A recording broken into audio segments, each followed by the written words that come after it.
Venezuela entra en la recta final de las elecciones presidenciales más reñidas de la última década. Restan menos de 3 meses para que los venezolanos escojan entre el candidato Enrique Capriles y el actual presidente Hugo Chávez, quien tras permanecer durante más de 13 años en el poder, aspira por tercera vez consecutiva a la reelección. Que aquí hay 2 proyectos nada más. El proyecto burgués y este proyecto, el proyecto patrio. Capriles, quien continúa subiendo en las encuestas, en las últimas horas encendió el debate con un contundente y provocador mensaje dirigido a los militares y a sus familias. Como comandante en jefe rechazaré categóricamente la presencia y reconocimiento de grupos armados en nuestro territorio. No podemos permitir que el narcotráfico, la guerrilla y grupos paramilitares infiltren y usen nuestras instituciones. El expresidente de Colombia, Álvaro Uribe Vélez, quien ha sido acusado de intervenir en los asuntos internos de Venezuela, este sábado liderará en la frontera un polémico encuentro con los principales líderes de la oposición a Hugo Chávez. Hoy en el programa La Noche, hablan los protagonistas de la noticia. En exclusiva, el exmandatario y líder político del hemisferio, Álvaro Uribe Vélez, explica las razones y los objetivos que persigue la polémica concentración. El exembajador de Venezuela y expresidente del Consejo de Seguridad de las Naciones Unidas, Diego Arria, analiza el escenario electoral que enfrenta la oposición y las posibilidades reales que existen para que en Venezuela haya un cambio de gobierno el próximo 7 de octubre. Comienza la noche bajo la dirección de Claudia Gurizati. La noche bajo la dirección de Claudia Gurizati enciende las luces para que usted vea el punto clave de la noticia. Soy Jason Calderón, bienvenidos. La noticia, la recta final en la que entra la intensa y competida elección presidencial en Venezuela. La noticia, por primera vez en los últimos casi 14 años, un candidato de la oposición llega a las urnas con reales posibilidades de vencer a Hugo Chávez, quien de manera ininterrumpida ha estado en el poder desde 1999. El punto clave, los discursos cada vez son más fuertes y demuestran la polarización política que enfrenta el electorado venezolano. En su última intervención, el aspirante presidencial Enrique Capriles dirigió un contundente mensaje televisivo de 3 minutos a los militares, un sector que hace parte del fortín político del teniente coronel Hugo Chávez.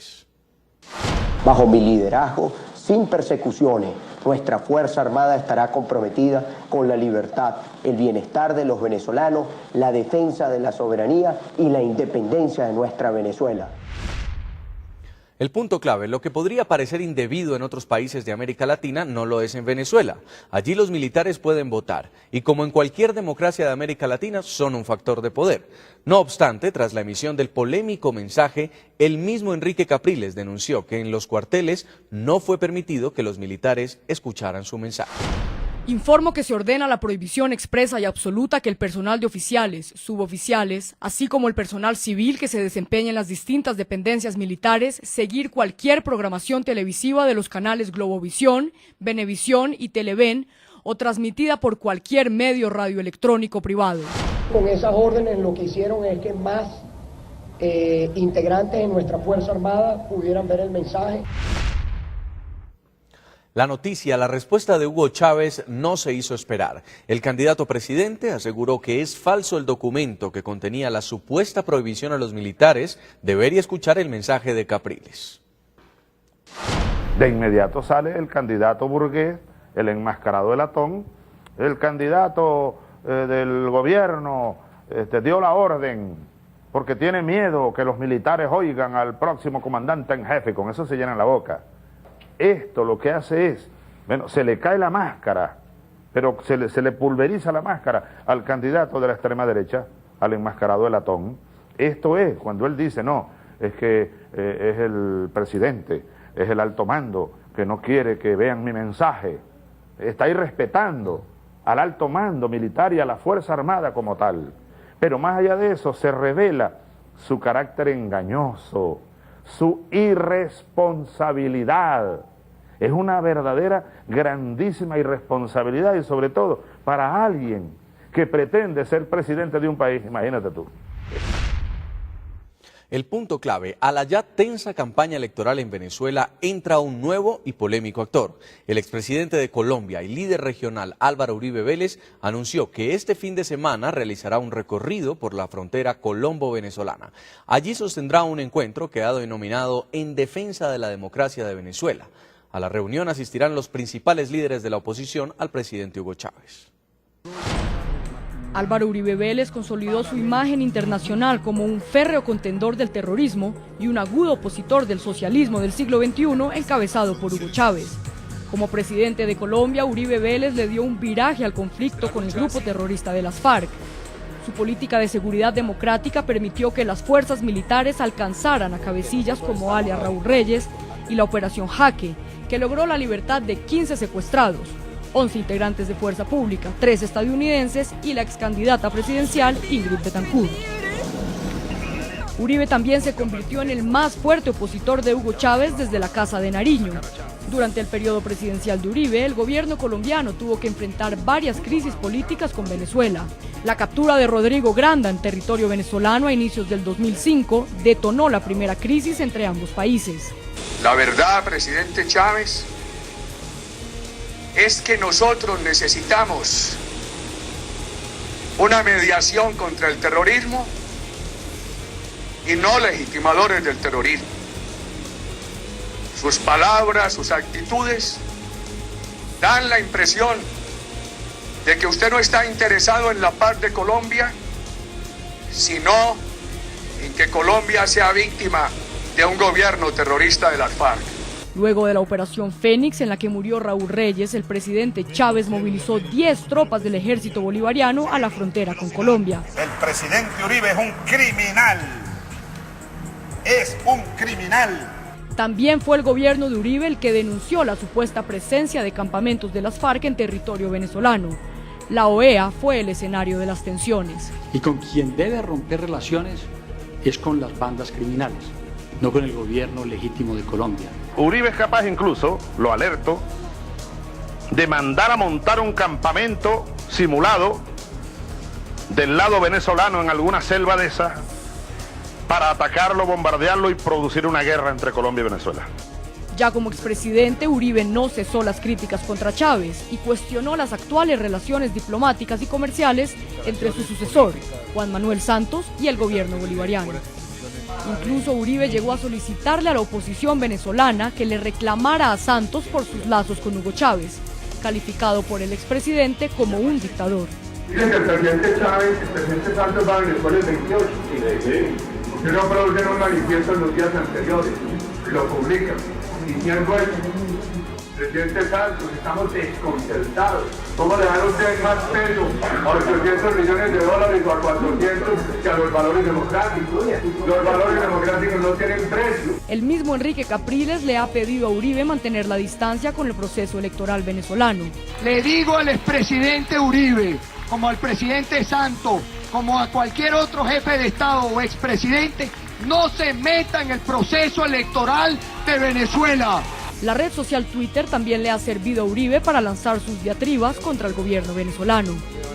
Dictadura chavista instiga golpe de Estado en Paraguay. Los últimos acontecimientos muestran que Uribe no quiere dejar solo en palabras sus planteamientos políticos.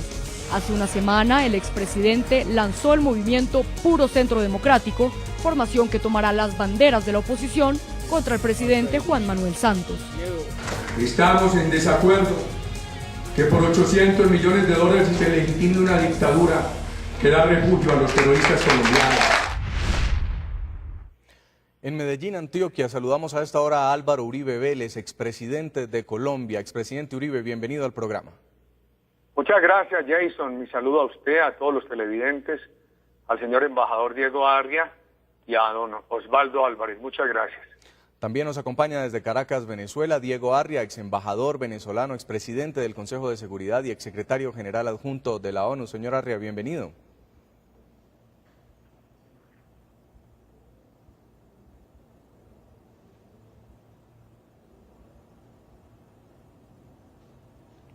Muchas gracias, muy honrado estar con el presidente Uribe y con mi amigo el gobernador Álvarez Paz. Y en San Cristóbal, Venezuela, Osvaldo Álvarez Paz, exgobernador del estado Zulia, excandidato presidencial también, expreso político del gobierno de Hugo Chávez. Señor Álvarez, bienvenido al programa. Muchas gracias, muy complacido y sobre todo por estar en compañía de mi buen amigo Diego Arria y participando conjuntamente con el expresidente Álvaro Uribe, que merece todo nuestro respeto y nuestro reconocimiento.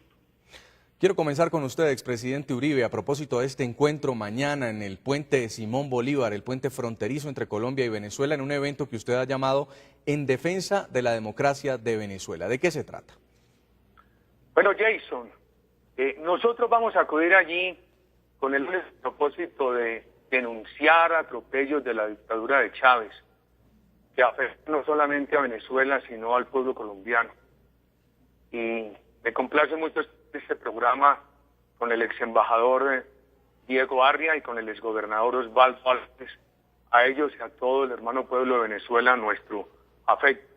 Yo voy a presentar mañana 19 puntos que hacen parte de las sentencias de atrocidades contra la democracia, contra el pueblo colombiano, contra la seguridad de Colombia, contra Venezuela de la dictadura chavista. Lo divido en el capítulo de la seguridad, en el capítulo de la economía, en el capítulo de las relaciones internacionales. Por ejemplo, el primer punto es este. A raíz de la caída del avión en el sur de Colombia, Dios quiera que no haya sido derribado por la FARC, me corresponde preguntarle mañana desde Cúcuta, en la zona de frontera, al gobierno colombiano, si ha continuado o ha abandonado la investigación que traía nuestro gobierno sobre el intento del grupo terrorista de la FARC de adquirir armamento tierra-aire a través de la dictadura chavista. Eso es muy grave. No, eso lo supo. Estábamos en esa investigación cuando terminó, que la FARC, grupo terrorista, procuraba obtener armamento tierra-aire a través de la dictadura de Venezuela. Y ahora ahí se ha venido a tierra un avión militar de Colombia, sus 2 tripulantes muertos. Entonces es pertinente esta pregunta al gobierno de Colombia y esta denuncia contra la dictadura chavista.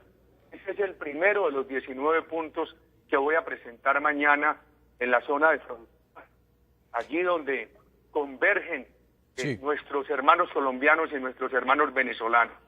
Y en este primer punto, expresidente Álvaro Uribe, a propósito de un tema que hemos tocado esta semana en el programa La Noche, la difícil situación de orden público en el suroccidente de Colombia, fue en su gobierno donde se denunció la posible compra por parte de Venezuela de misiles tierra-aire que podrían haber terminado en manos de las FARC con base en unos correos encontrados en los computadores del terrorista Raúl Reyes. ¿Cree usted que este avión fue derribado o se vino a tierra por un accidente? No, yo no puedo aventurar hipótesis. Pero cabe la posibilidad. El informe de la Fuerza Aérea Colombiana. Yo lo que sí tengo claro, lo cual puedo certificar, es que nuestro gobierno tenía información del interés de la FARC de adquirir misiles tierra-aire a través de la dictadura chavista. Entonces la pregunta, primero hago esa denuncia contra la dictadura chavista, y segundo, la pregunta que le vamos a formular mañana al gobierno colombiano desde Cúcuta y pasado mañana desde Maicao es si el gobierno colombiano ha continuado la investigación o la abandonó para saber finalmente qué pasó con ese intento de la FARC de adquirir misiles tierra-aire a través de la dictadura chavista. Ese es el primer punto, apreciado Jason, que vamos a tratar mañana. Sí. Y por supuesto, uno segundo, vamos a preguntar ¿por qué el gobierno de Colombia extraditó a Macled a Venezuela? A sabiendas de que dictaduras como la dictadura chavista siempre silencian este tipo de personas para que no comprometan el más alto nivel político, en este caso de la dictadura chavista, que todo indica ha estado envuelto en negocios de narcotráfico. Con esa extradición del gobierno de Colombia de Macled a Venezuela, lo que hizo fue facilitar a la dictadura chavista que silenciara a Macled.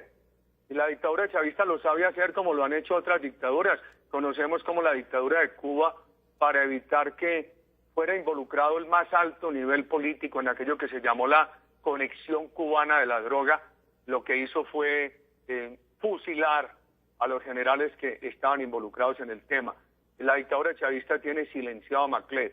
Ese es el segundo punto que vamos a formular mañana.